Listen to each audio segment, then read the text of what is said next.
땅값 이렇게 분석하라 서류편입니다. 투자 지역과 투자 물건이 선정되면 이제 구체적으로 토지를 분석을 해 봐야 되겠죠. 많은 분들이 서류 검토 단계에서 땅 투자를 어려워합니다.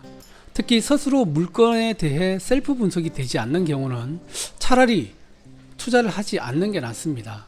일단 내가 어느 정도 물건에 대해서 알아야 확신도 들고 타이밍도 잡을 수 있습니다.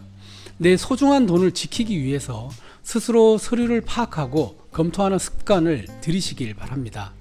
최소한 이 정도가 안 되시면 조금 더 공부를 하시거나 모의 투자를 해보고 확신이 들 때 그때 시작을 하시길 바랍니다. 그리고 궁금한 부분이나 애매한 내용은 거래하는 중개사나 주변의 전문가에게 도움을 받으시면 됩니다. 여기서 중요한 점 하나는 주변에 전문가가 없다면 어설프게 알고 있는 전문가들의 말은 절대로 들으시면 안 된다는 겁니다. 예를 들어서 공인중개사 공부를 조금 해봤다가 자격 취득은 못하신 분, 아니면 건축 현장이나 경험이 있는 일반인 분들, 이런 분들 얘기는 되도록이면 듣지 않으시는 게 좋습니다. 어설픈 전문가라고 자칭하시는 분들 말씀을 듣고 투자에 실패를 하시는 분들이 생각보다 많습니다. 정확한 지식 없이 본인이 알고 있는 생각만 가지고 조언을 할 확률이 많기 때문에 이런 부분들 특히 조심을 하셔야 됩니다. 그래서 땅값은 이렇게 분석을 하시면 됩니다. 서류 검토의 첫 번째는 이 땅의 공법적 규제사항 확인입니다. 제가 2장에서 설명드렸던 토지 이용 사이트를 통해서 이 땅의 공법적 규제사항을 검토를 하는 단계입니다. 토지의 경우 토지 이용 계획 열람을 통해서 용도 지역, 용도 지구 및 규제사항을 확인을 해보고 주변의 실제 거래 금액 비교와 인근 토지의 호가를 통해서 땅의 시세를 파악을 해봅니다. 그리고 주변의 개발 상황과 향후 개발 계획을 국토종합계획 또는 도시기본계획이나 도시관리계획, 세부적으로는 도로계획 등을 통해서 이 땅의 향후 개발 가능성 및 지가 상승을 종합적으로 검토를 해서 보유기간과 향후 매도 타이밍 등을 분석을 해봅니다. 토지 투자는 여러가지 사항을 종합적으로 판단해서 투자를 해야 하는 종합예술입니다. 입지만 좋아서도 안되고 모양만 좋아서도 안됩니다. 나의 투자 방향과 맞는 용도지역의 땅이어야 되고 개발행위나 건축까지 생각을 한다면 그러한 규제도 생각을 하고 서류 분석을 먼저 해야 합니다. 현장 임장을 하기 전 서류 단계에서 탈락하는 땅은 현장 임장을 갈 필요도 없습니다. 현장 임장을 나갈 만한 물건을 고르는 절차가 바로 이 서류 분석 단계가 되겠네요. 더 자세히 말씀드리면 현장 임장을 나갈 만한 물건을 고르는 절차가 바로 서류 분석 단계라고 생각을 하시면 됩니다. 토지 투자에 있어 토지 선정에서 가장 중요한 요소는 도로입니다. 바로 이 도로가 제일 중요한데요. 도로법에서는 도로의 폭이 4m 이상이고 접하는 면이 2m 이상이 되어야 건축 허가가 가능합니다. 지도상으로 볼 때 이 토지에 도로가 있는지를 보시고 도로가 있다면 건축법상 도로로 지정 공고 요건을 갖추고 있는지 꼭 확인을 해 봐야 합니다.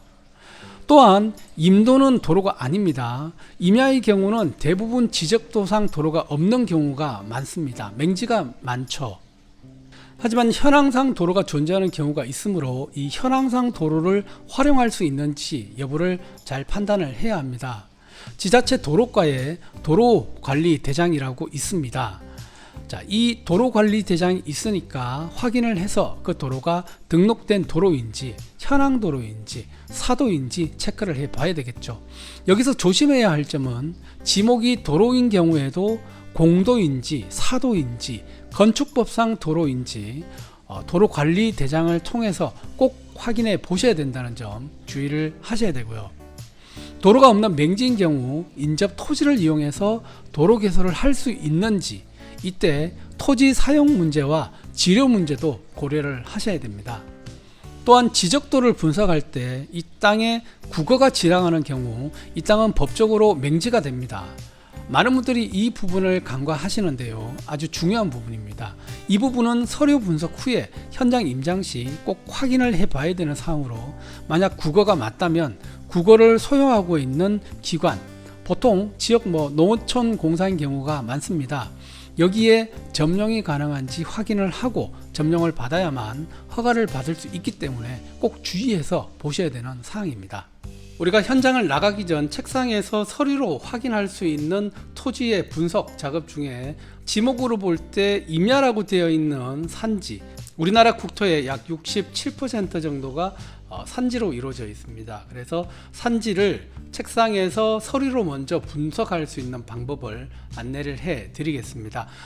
이 부분 여러분들 앞으로 투자를 하시는 데 있어서 임야라는 지목을 상당히 많이 이렇게 접하실 건데요. 이 임야를 스스로 셀프로 분석을 할 수 있는 능력을 갖추신다면 다른 토지 시장 전반에서 토지를 분석할 때 상당히 큰 도움을 받으실 수가 있습니다. 제가 말씀드린 대로 한번 분석해 보시면 임야의 가치와 시세를 판단하시는데 아주 큰 도움이 되실 겁니다. 총 4가지를 순서대로 파악하셔야 더 정확한 땅의 가치를 판단을 할 수 있는데요. 첫 번째로는 공법적 규제사항을 알아야 됩니다. 그러기 위해서는 용도 지역과 지구, 산지관리법상 산지의 종류를 먼저 파악을 해야 합니다. 산지관리법이라는 용어를 제가 처음 사용을 하는데요. 바로 이 산지관리법상의 산지의 종류가 임야를 투자하는 데 있어서는 상당히 중요한 부분이기 때문에 여러분들 이 개념은 꼭 알고 계시길 바랍니다. 자, 용도 지역의 개념은 제가 이전 영상에서 이미 설명을 해 드렸습니다. 용도 지역과 용도 지역에 속해 있는 용도 구역, 그리고 용도 지구, 이 3가지의 용도 지역과 지구, 구역은 상당히 공법에서 토지를 투자할 때 중요한 부분이기 때문에 여러분들 이 개념을 꼭 알고 계시길 바랍니다. 산지관리법상 산지는 보전산지와 준보전산지로 나눠지는데, 준보전산지는 일반인이 개발할 수 있는 산지고요. 보전산지는 다시 임업용 산지와 공익용 산지로 나눠집니다. 자, 여기 보시면 산지가 있고요. 이 산지가 보전과 준보전으로 나눠집니다. 준보전이 제가 방금 말씀드린 대로 일반인들 개발을 할 수 있는 산지가 되겠습니다.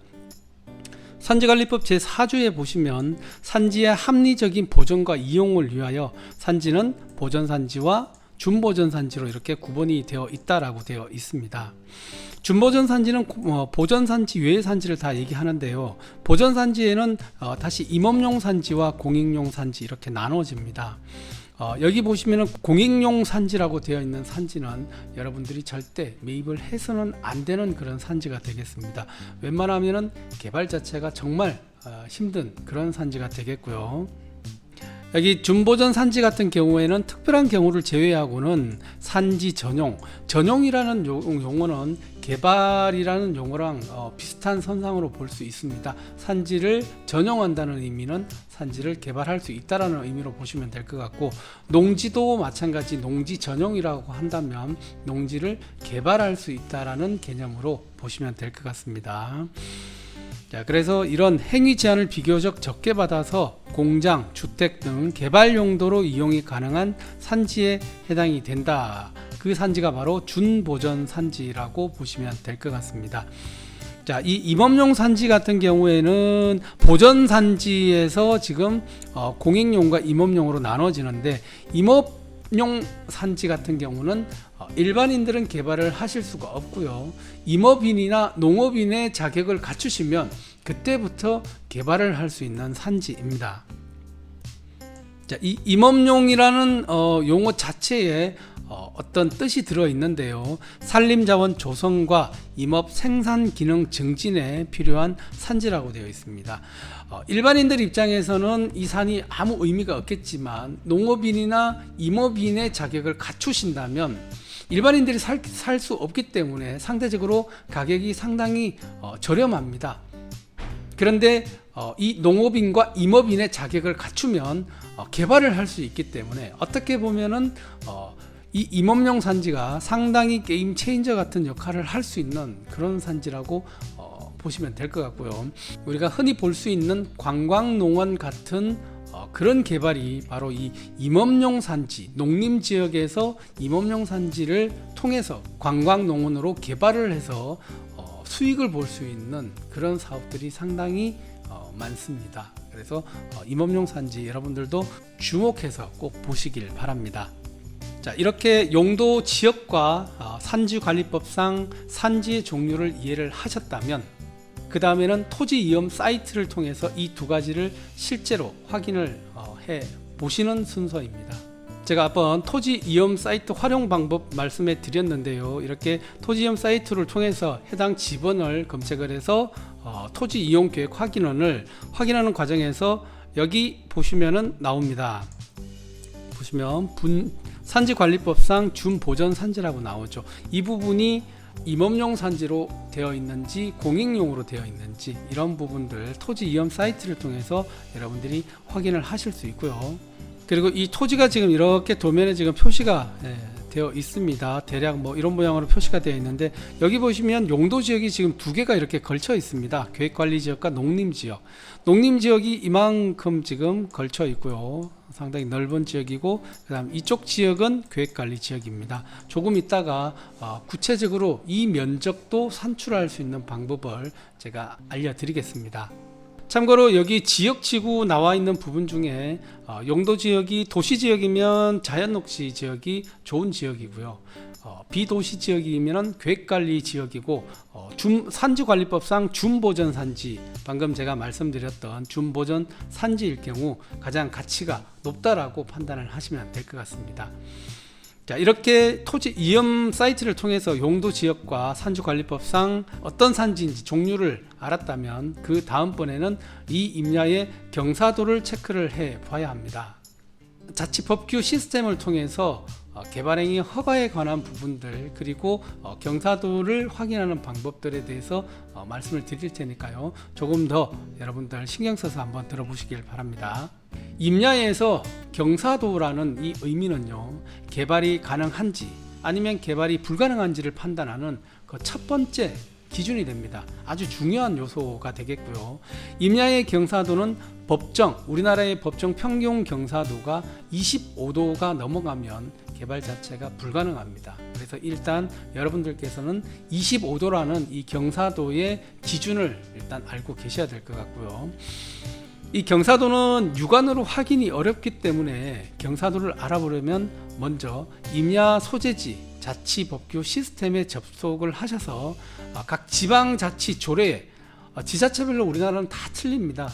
법정 경사도가 25도지만 지자체 조례로서 더 강화를 시켜놓은 그런 지자체들이 많기 때문에 지자체의 조례로 경사도를 몇 도까지 이렇게 제한을 해 놓았는지 먼저 확인을 해 보셔야 됩니다.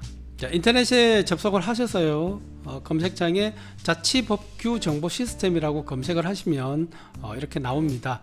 자, 이곳에서 예를 들어 내가 용인시 처인구의 경사도를 알고 싶다 그러면 용인시 도시계획 조례라고 이렇게 검색을 하셔서 들어가시면 이렇게 개발행위 허가의 기준 등이 표시가 됩니다. 보통 경사도 같은 경우에는 개발행위 허가의 기준의 표시가 잘 되어 있고요. 자, 여기 보시면 2번 조항에 보시면 평균 경사도의 경우 처인구 지역은 20도 이하인 토지라고 되어 있습니다. 그리고 기흥구 지역은 17.5도 이하인 토지. 처인구와 기흥구는 이렇게 경사도의 조례가 차이가 있습니다. 수지구도 마찬가지 17.5도 이하인 토지로 할 것이라고 되어 있습니다. 법적으로 평균 경사도는 25도 이상은 개발이 불가능한데 용인시 처인구 같은 경우에는 거기에서 5도를 더 제한을 해서 20도 이하인 경우에는 개발이 가능하고요. 기흥구와 수지구는 이 처인구보다 더 강화가 되어 있습니다. 17.5도 이하인 토지만 개발이 가능하다라고 이렇게 기재가 되어 있습니다. 자, 예를 들어서 어떤 지자체에 이렇게 20조 개발행위 허가 기준에 들어가셨는데 만약에 이런 조항이 없는 경우도 있습니다. 그럴 때는 한도는 법정 경사도 25도라고 생각을 하시면 될 것 같습니다. 그래서 이렇게 해서 임야의 경사도를 확인을 먼저 하시고요. 지자체의 경사도를 확인을 하셨다면 그 다음 번으로 임업정보 다드림 사이트와 국토환경성 평가 지도로 해당 임야의 경사도를 구체적으로 확인을 할 수 있습니다. 한국임업진흥원이 운영하는 임업정보 다드림 사이트에 들어오시면 이렇게 산림 필지별 정보 서비스를 열람을 할 수가 있습니다. 자, 여기 제가 임의로 한번 주소를 한번 넣어 보도록 하겠습니다. 자, 그러면 이렇게 분석 결과가 나오고요.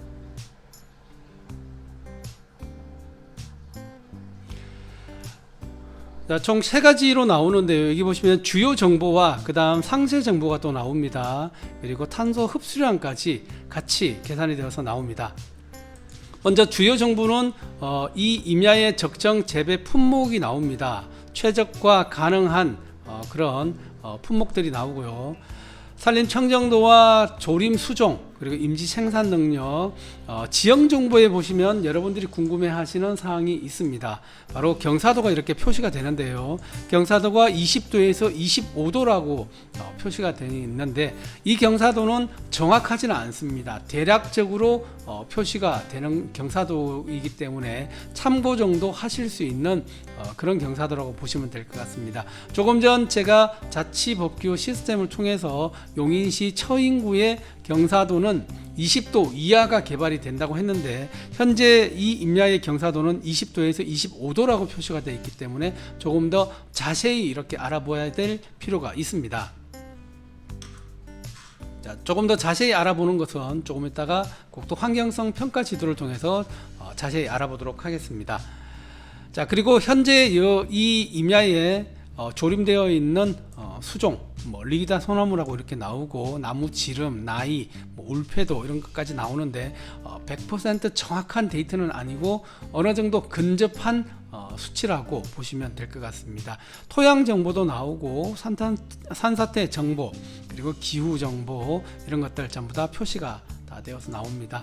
임야에 대해서 주요 정보들은 전부 다 나와 있다고 보시면 되겠고 상세 정보로 들어가시면은 이쪽에 산림 경영에 대한 지원 정보가 나옵니다. 그리고 산림 환경 정보도 이렇게 표시가 되어 있습니다.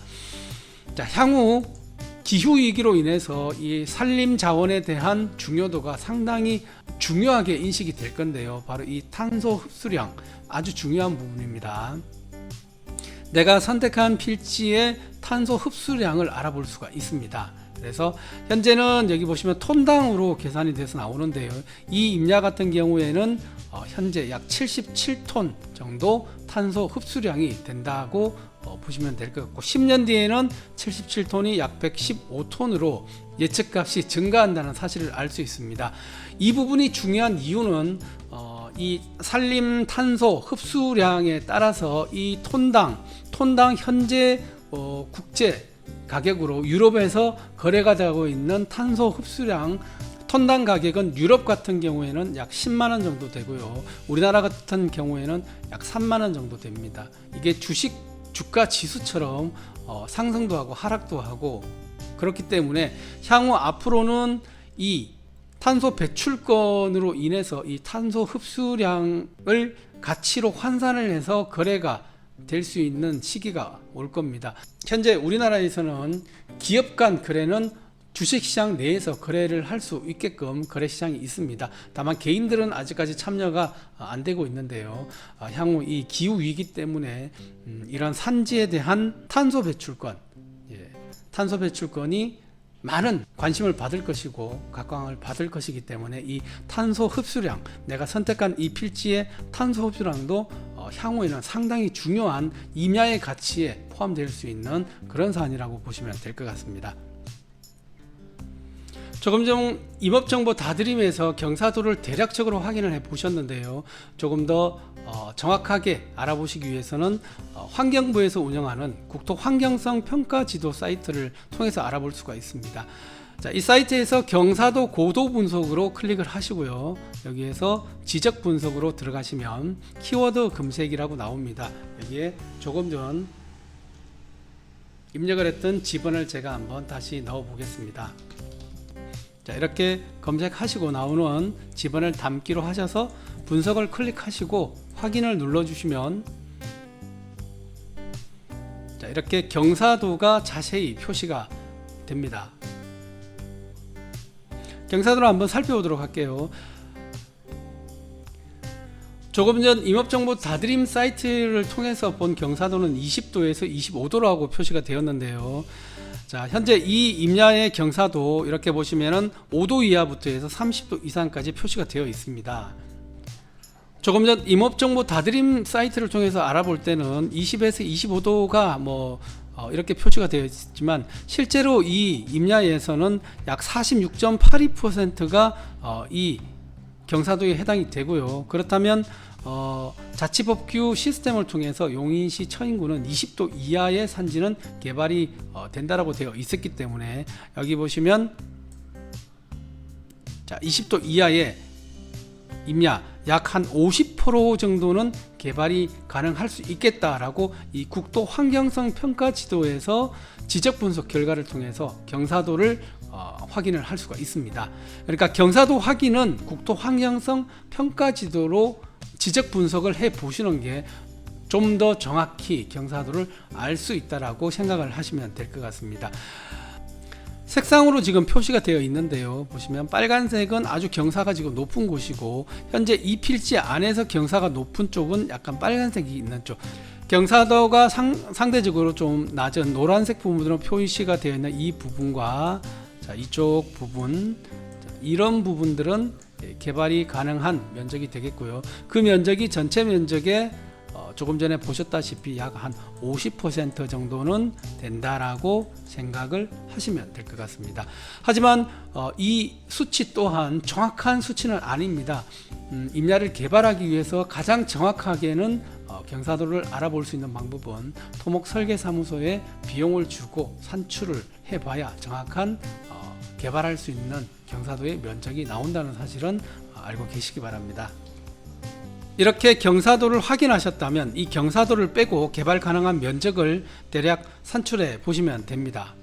세 번째는 경사도로 개발 가능한 면적을 확인한 후 더 세부적으로 산지관리법상 개발 가능 면적을 확인하는 절차입니다. 이 확인 절차는 산림청의 산지정보 조회 시스템을 통해서 확인을 할 수가 있습니다. 제가 첫 번째 공법상 규제에서 산지관리법상 개발할 수 있는 산지와 개발이 불가능한 산지를 말씀드렸는데 구체적으로 임야의 개발 가능 면적을 확인할 수 있는 방법이 바로 지금 말씀드리는 이 산지 정보 시스템을 통해서 개발할 수 있는 가능 면적을 확인을 할 수가 있습니다. 아주 중요한 내용이니까 조금 전 경사도와 더불어서 이 산지 정보 시스템을 통해서 개발할 수 있는 가능 면적을 산출할 수 있는 방법 꼭 여러분들 숙지하시기 바랍니다. 산지 정보 조회를 통해서 해당 지번을 이렇게 넣으시고요. 검색을 누르시면 자, 이렇게 결과가 나옵니다. 산지 구분 범례로 임업용 산지와 공익용 산지 그리고 준보전 산지가 표시가 되어 있는데 현재 이 토지 같은 경우에는 두 개의 용도 지역이 걸쳐 있었습니다. 그래서 여기 여러분들 잘 보이실지 모르겠지만 이렇게 자, 이 부분과 나머지 부분으로 이렇게 두 가지 용도 지역으로 걸쳐져 있다는 것을 알 수가 있는데요. 자, 그렇다면 이 임야를 개발할 수 있는 면적은 경사도를 제외하고 산지관리법상 보전산지, 준보전산지를 통해서 개발할 수 있는 면적을 알 수가 있습니다. 자, 아래쪽에 보시면 이 임야 같은 경우에는 개발할 수 있는 준보전산지의 면적은 1134제곱미터라고 나오고 보전산지 중에서 공익용 산지는 없습니다. 임업용 산지의 면적이 7307제곱미터. 그래서 일반인들이 이 임야를 만약에 구입을 해서 개발을 한다면 1134제곱미터만 개발을 하실 수가 있고 나머지 면적은 개발을 할 수가 없는 겁니다. 다시 위로 올라가서 좀 전에 제가 말씀드렸던 개발할 수 있는 가능 면적은 준보전 산지로 되어 있는 이쪽 부분만 개발이 가능하다는 의미로 보시면 될 것 같습니다. 그러면 이 임야 같은 경우에는 산지관리법상 준보전 산지로 개발할 수 있는 면적이 이만큼이 지금 개발을 할 수 있는 것이고 그리고 경사도를 통해서 경사도에서 만약에 제약이 있다면 또 그 부분만큼만 제외를 시키고 나머지 부분만 개발이 가능하다라고 생각을 하시면 될 것 같습니다. 일반인들이 임야를 사실 때 어떻게 보면 경사도로 인해서 개발이 가능하지 않는 면적을 빼고 또 산지관리법상 보존산지로 들어가서 일반인들이 개발할 수 없는 면적으로 포함이 되어서 또 빼버리고 하면은 실제 임야에서 50% 이상 개발하기가 쉽지가 않습니다. 그러면 임야의 가치를 판단을 하실 때 여러분들 만약 이 임야의 가격이 1억이다 하시면 나는 50% 이하 5천만 원 정도의 이 임야의 면적만 내가 개발을 할 수 있다라고만 된다 하더라도 이 임야는 상당히 가치가 있는 임야입니다. 이 임야 같은 경우에는 제가 경사도를 해보지 않았지만 만약에 경사도로 인해서 개발할 수 있는 면적이 제한이 만약에 이렇게 되어 있다, 여기는 개발이 안 된다 그러면 이쪽 부분에서 또다시 여기만 지금 일반인들이 개발할 수 있는 면적이 되기 때문에 전체에서 본다면은 뭐 한 20% 정도밖에 개발이 되지 않는다는 겁니다. 그러면 20%면은 1억 중에서 2천만 원치에 해당하는 금액만 내가 개발을 할 수 있는데 그 개발할 수 있는 면적을 내가 1억 원을 주고 이렇게 매입을 한다라고 생각을 하고 이 산의 가치를 평가를 해 보시면 훨씬 더 이 산이 나한테 가치가 있는지 없는지, 이 가격이 싼지 아니면 비싼지에 대해서 판단을 해 볼 수가 있는 겁니다. 그래서 제가 정리를 해 드리자면 산지 정보 시스템을 통해서 이 임야에 대해서 개발할 수 있는 면적을 산지관리법상 개발할 수 있는 면적을 산출을 해서 보시면 이 구분 현황에 나옵니다. 준보전 산지의 면적, 그리고 예를 들어서 임업용 산지가 있다 그러면 임업용 산지의 면적, 자, 이 부분만 개인이 개발할 수 있는 면적이라는 거 여러분들 이 사이트를 통해서 정확하게 확인을 할 수 있다는 거 이번 시간 제가 말씀을 드렸고요. 물론 더불어 경사도와 이 산지 정보 시스템을 통해서 산지관리법상 개발할 수 있는 가능 면적, 이 두 가지만 합하시더라도 여러분들 앞으로 이제 임야를 보실 때는 그냥 아마 보이지 않을 겁니다. 이 임야를 책상에서 컴퓨터로 내가 집원을 넣어서 이런 부분들 확인을 해 보신다면은 경사도 몇 도 이하에 내가 개발할 수 있는 면적은 어느 정도 면적이다, 이런 것들을 바로 이제 아실 수가 있는 거죠. 그래서 현장을 나가지 않고 임장을 가지 않고 책상에서 일단 이 임야가 가치가 있다 없다라고 판단을 하실 수가 있습니다. 네 번째는 도로인데요. 도로법에서 도로는 폭 4m 이상이고 도로에 접하는 면이 2m 이상 되어야 개발행위 허가가 된다고 제가 말씀을 드렸습니다. 지도상으로 볼 때 이 임야에 도로가 있는지 없는지를 보시고, 도로가 있다면 건축법상 도로로 지정공고 요건을 갖추고 있는지 확인을 해야 합니다. 우리가 중요하게 보셔야 될 도로는 건축법상 도로입니다. 자, 국토계획법상 도로는 일반 도로, 폭 4m 이상 자동차 전용도로나 보행자 전용도로, 자전거도로, 지하도로 이런 것들이 있는데, 자, 이런 도로는 건축법상의 도로는 아닙니다. 똑같이 도로법상 도로인 고속국도나 일반 국도, 특광역시, 지방도, 시도, 군도, 구도, 자, 이런 것들도 건축법상의 도로는 아닙니다. 농어촌 정비법상 면도, 리도, 농도 이런 것들도 있고요. 산림자원 조성에 관한 법률에 의해서 임도 이런 것도 있습니다. 간선임도, 지선임도, 산불방지임도, 작업임도 이런 것들 있는데 건축법상 도로는 아니라는 거 여러분들 알고 계셔야 됩니다. 그렇다면 과연 건축법상 도로는 어떤 요건을 갖추고 있을까요? 국토계획법상 도로법, 사도법, 기타 관계 법령에 의해서 신설 또는 변경에 관해 고시가 된 도로가 바로 건축법상 도로입니다. 시군 구청장이 그 위치를 지정 공고한 도로가 바로 건축법상 도로라고 보시면 될 것 같고, 자, 여기에는 사도도 포함입니다. 현황도로도 포함이 되고요. 그래서 보통 건축법상 도로는 도로 관리대장에 기재가 된 도로를 건축법상 도로라고 보시면 될 것 같습니다. 도로법에서 도로는 폭 4m 이상이고 도로에 접하는 면이 2m 이상 되어야 개발 행위나 건축 허가 이런 것들이 난다고 제가 미리 말씀을 드렸습니다. 지도상으로 볼 때 이 임야에 도로가 있는지 없는지를 살펴보시고, 있다면 건축법상 방금 말씀드렸던 이 건축법상 도로가 있는지 꼭 확인을 해 보셔야 되고, 도로로 지정 공고 요건을 갖추고 있는지도 확인을 해 봐야 됩니다. 임야의 경우는 대부분 지적도상 도로가 없는 경우가 많습니다. 하지만 현황상 도로가 존재하는 경우가 있기 때문에 따라서 이 현황상 도로를 활용할 수 있는지 여부를 판단을 해야 합니다. 지적도상은 분명 도로가 없는데 실제로 가봤을 때, 현장에 가봤을 때 도로가 있다면 그러면 그 도로가 현황도로인지 뭐 사도인지 이런 부분들 여러분들 꼭 확인을 해 보셔야 됩니다. 그리고 조금 전 제가 말씀드렸던 이 임도의 경우에는 건축법상 도로가 아니기 때문에 거의 예외 없이 이 임도를 통해서 개발행위 허가나 건축행위를 이렇게 넣었을 때는 허가가 나지 않습니다.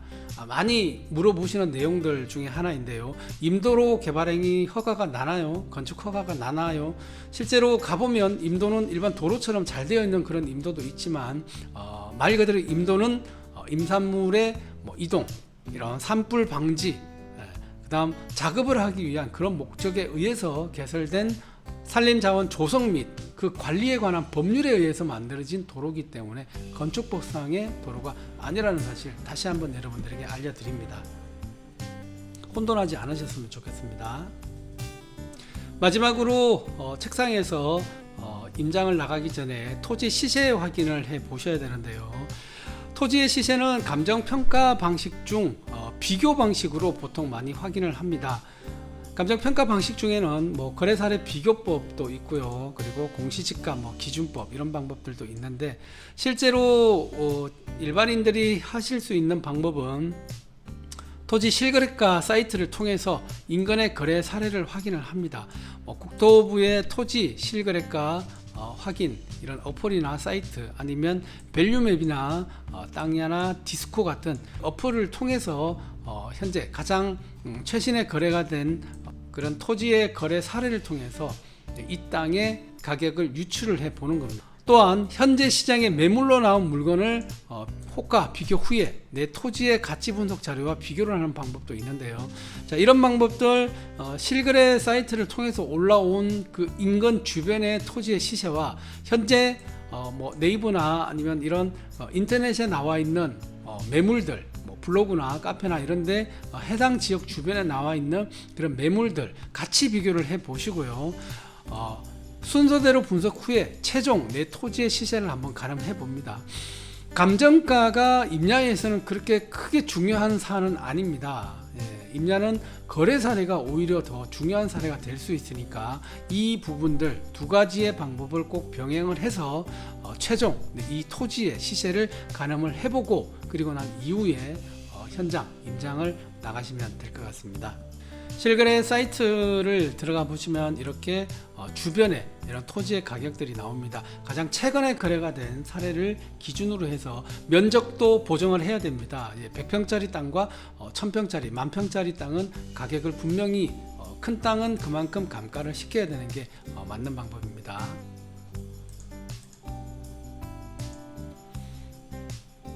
사이트 또 땅야 사이트를 통해서 주변에 나와 있는 가격들 이렇게 주변 현재 이 땅을 만약에 보고 계신다면 여기 2022년 8월 달에 거래된 내역이 있네요. 하지만 27평 거래가 되었기 때문에 이 면적에 대해서 그대로 대입을 시키면 맞지 않습니다. 보정을 분명히 하고 판단을 하셔야 될 것 같습니다.